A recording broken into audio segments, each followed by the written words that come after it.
Good evening everybody. आज अपन ECT के बारे में पढ़ेंगे। इलेक्ट्रोकन्वर्जन थेरेपी क्या होता है, कब ईसीटी दी जाती है, कौन से कंडीशन में अपन ईसीटी नहीं देते हैं,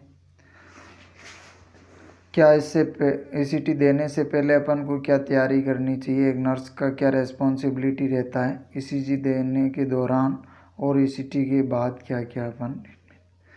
तो देखिएगा, अपन सबसे पहले डेफिनेशंस मैंने इस पिक्चर्स के द्वारा आपको शो किया है। ये जो इलेक्ट्रोड रखा गया है और ईसीटी का, और फिजिकली ये डायरेक्ट अपनी की बॉडी के ऊपर दी जाती है ईसीटी।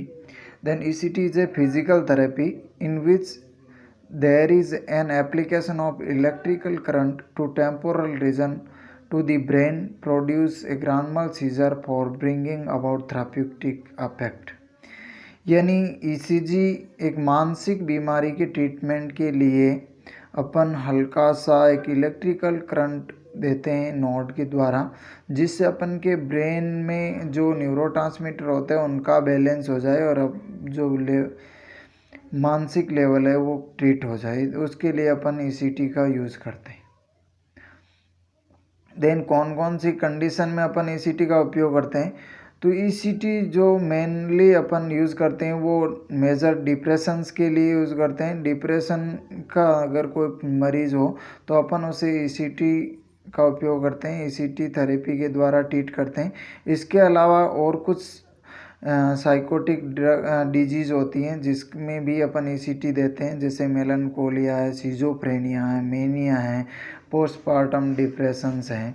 ये सारी कंडीशन में अपन ईसीटी का उपयोग करते हैं। चलो जानते हैं कौन सी कंडीशन में अपन ईसीटी नहीं देते हैं।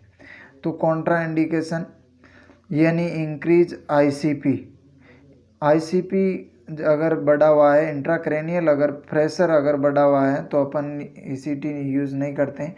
देन रिसेंट एमआई, अभी किसी में हाल ही में किसी व्यक्ति में मायोकार्डियल इन्फेक्शन हो रखा तो भी अपन इसका उपयोग नहीं करते हैं।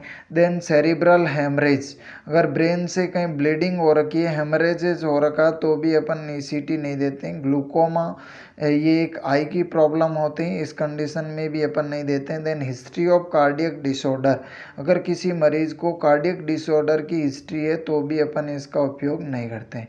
देन प्रेगनेंसी में भी ईसीटी कॉन्ट्रा इंडिकेट होती है।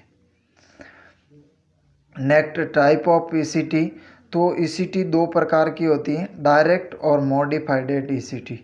जो अपन प्राचीन समय से यूज़ करते हैं उसे डायरेक्ट ईसीटी कहा करते थे, और आजकल जो अपन यूज़ करते हैं इसे मॉडिफाइड ईसीटी कहते हैं। अच्छा, क्या डिफरेंस होता है, तो डायरेक्ट ईसीटी के अंदर व्यक्ति को रिस्टेन किया जाता था, डायरेक्टली बेड के ऊपर सुपाइन पोजीशन देने के बाद पेशेंट्स को बांध दिया जाता था और फिर अपन डायरेक्टली ईसीटी देते थे। लेकिन आजकल मॉडिफाइड ईसीटी का उपयोग हो रहा है, जिसमें अपन muscle relaxant, general anaesthetic agents ये आदि ड्रग्स का उपयोग करते हैं, जिससे मरीज़ की मसल रिलैक्स हो जाए, मरीज़ अनकॉन्शियस हो जाए, यानी अनेस्थेटिक हो जाए। और इसके अलावा उसके सिक्रेशंस को कम करने के लिए अपन एट्रोपिन्स का यूज़ करते हैं। तो ऐसी ड्रग्स को यूज़ करके जो ईसीटी दी जाती है उसे मॉडिफाइड ईसीटी कहते हैं। नेक्स्ट है फ्रीक्वेंसी या टोटल नंबर ऑफ ईसीटी, है ना, अपन ईसीटी एक पर्सन्स को कितनी बार तक दे सकते हैं और क्या इसकी फ्रीक्वेंसी रहती है। तो फ्रीक्वेंसी की बात करें तो वीकली 3 टाइम्स अपन दे सकते हैं, यानी एक सप्ते में 3 बार। और इसके टोटल नंबर जो होते हैं 6 से लेकर 10 तक हो सकते हैं। कई बार अगर प्रिपेयर्ड कंडीशंस रहें तो 25 भी हो सकता है। नेक्स्ट, इसमें जो अपन करंट उपयोग लेते हैं वो कितना लेते हैं, तो वोल्टेज जो रहता है वो 70 to 120 वोल्टेज रहता है, और ईसीटी का जो करंट होता है 0.6 सेकेंड से लेकर के 1.5 सेकेंड तक दिया जाता है। नेक्स्ट है एप्लीकेशन ऑफ इलेक्ट्रोड। तो एप्लीकेशन ऑफ इलेक्ट्रोड के आधार पे भी ईसीटी दो प्रकार की होती है, बाईलेटरल और यूनिलेटरल। लेटरल वर्ड्स मीन्स अपन बॉडी के दोनों तरफ, हाँ, बाईलेटरल मीन्स दोनों तरफ और यूनिलेटरल मीन्स एक तरफ। बाइलेटरल के अंदर जो अपन इलेक्ट्रोड जो रखते हैं वो mid point of a online line joining the tragus of ear and lateral canthus of eye, यानी आई का जो बाहरी किनारा होता है और ईयर का जो ट्रगस होता है इसके बीच में रखा जाता है, इमेज के से शो किया गया है। और जो यूनिलेटरल इलेक्ट्रोड रहता है वो electrode are placed only one side of hand, usually non dominant side. अपन जो इलेक्ट्रोड यूज़ करते हैं वो नॉन डोमिनेटेड साइड में यूज़ करते हैं, यानी अगर कोई पेशेंट राइट हैंडेड है तो उसके जो इलेक्ट्रोड है वो राइट हैंडेड में ही रखा जाता है, क्योंकि एक्चुअली आपको आपने पढ़ा होगा नर्वस सिस्टम में अपना जो डोमिनेटेड हैंड होता है उस ब्रेन का दूसरा पार्ट, दूसरी तरफ का पार्ट, यानी राइट हैंड में लेफ्ट पार्ट और लेफ्ट हैंड में राइट पार्ट डोमिनेटेड माना जाता है। तो अपन इलेक्ट्रोड को डोमिनेटेड नॉन डोमिनेंट साइड में प्लेस करते हैं और फिर ये करंट दिया जाता है। नेक्स्ट है अपन ईसीटी देते समय कौन कौन से आर्टिकल्स की ज़रूरत पड़ती है।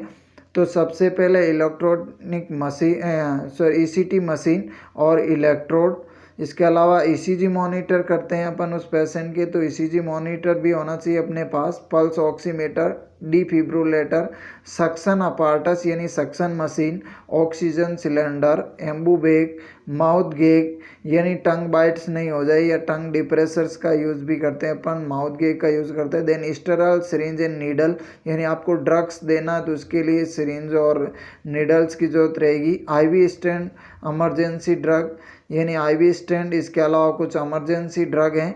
देन किडनी ट्रे, अगर सिक्रेशंस माउथ से अगर कुछ आ रहे हैं या अपन और नॉर्मली जो बॉडी फ्लूइड्स को कलेक्ट करने के लिए। देन इलेक्ट्रो कंडक्टिव जेल, ऐसी जेल जो इलेक्ट्रो कंडक्टिव हो, तो अपन इन सारी चीज़ों का उपयोग करते हैं।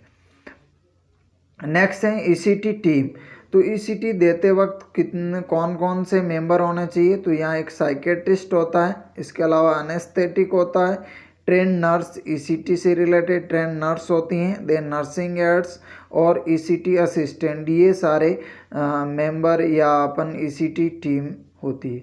नेक्स्ट है प्रोसेस ऑफ ईसीटी। ईसीटी देने का क्या प्रोसेस रहता है, तो सबसे पहले कंसल्ट करना पेशेंट से, उसके बाद पेशेंट्स का नॉर्मली चेकअप होता है, फिर अपन आईवी हुक बना के दिखाए यानी ड्रग्स देंगे, और उसके बाद एनेस्थेसिया देंगे, मसल्स रिलैक्सेंट ड्रग देंगे, फिर ईसीटी रूम में पेशेंट्स को शिफ्ट करेंगे, फिर ईसीटी अप्लाइड करेंगे, वहाँ से अपन रिकवरी रूम में शिफ्ट करते हैं। तो ये सारा प्रोसेस होता है ईसीटी देने का।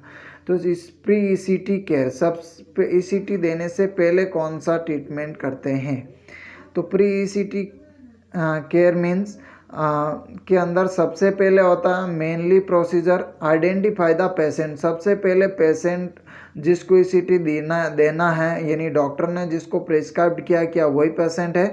Then explain about procedure, patient को ईसीटी के प्रोसीजर के बारे में पूरा एक्सप्लेन करेंगे।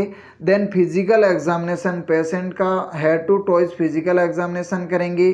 चेक वाइटल साइन, अपन वाइटल साइंस करेंगे, NT-PR, BP, temperature, pulse, respiration और blood pressure. Then routine investigations भी देखेंगे पेशेंट्स का, CBC है, यूरिन एनालिसिस हैं, एक्सरे हैं, ये सारी चीज़ें अपन देखेंगे। देन गेट रिटन कंसर्न, यानी पेशेंट से कंसर्न लेना है लिखित में, written.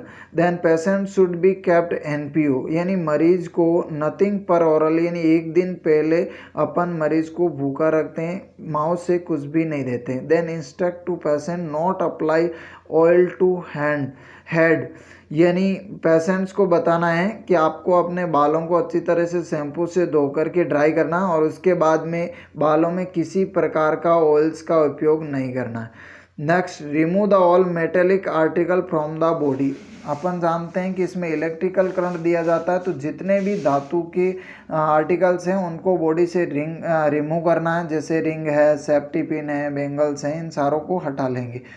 Then remove artificial denture, अगर किसी व्यक्ति के टीथ पर डेंचर लगा हुआ है तो उसे आर्टिफिशियली डेंचर लगा हुआ तो उसे अपन हटा लेंगे। देन अगर फीमेल पेशेंट है तो लिपस्टिक है, नेल पॉलिश है और अदर मेकअप वगैरह, तो इसको भी अपन रिमूव करेंगे। नेक्स्ट है प्रोवाइड लूज गाउन, पेशेंट्स को गाउन देना है हॉस्पिटल से और वो बॉडी में लूज होना चाहिए, टाइट नहीं होना चाहिए।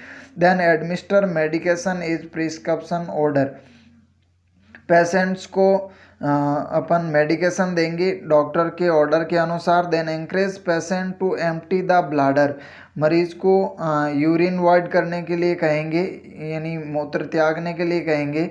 देन गिव एट्रोपिन, अपन सिक्रेशंस को कम करने के लिए एट्रोपिन का यूज़ करते हैं, वो होता है 0.6 mg IM या सबक्यूटेनियस दे सकते हैं और ये ECT देने के 1 घंटे पहले अपन इसका उपयोग करते हैं। नेक्स्ट एडमिनिस्टर द लोराज़ेपाम, अपन नॉर्मली लोराज़ेपाम्स जो सेडेटिव ड्रग है ये भी देते हैं और ये ड्रग्स देने के बाद पेशेंट्स को ECT वेटिंग रूम के अंदर ट्रांसफ़र कर दिया जाता है। नेक्स्ट ड्यूरिंग प्रोसीजर, यानी ECT देते समय अपन किन किन चीज़ों का ध्यान रखेंगे, तो shift to patient in ECT room, सबसे पहले पेशेंट को ECT रूम में शिफ्ट करना है। Then provide a well padded bed with pillow under lumbar curvature, यानी पेशेंट्स को बेड वेल पेडेड लगा हुआ बेड्स देंगे।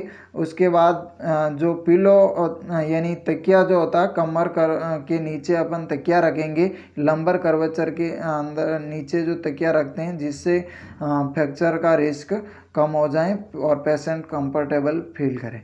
Then provide supine position, patients को सुपाइन पोजीशन देना है।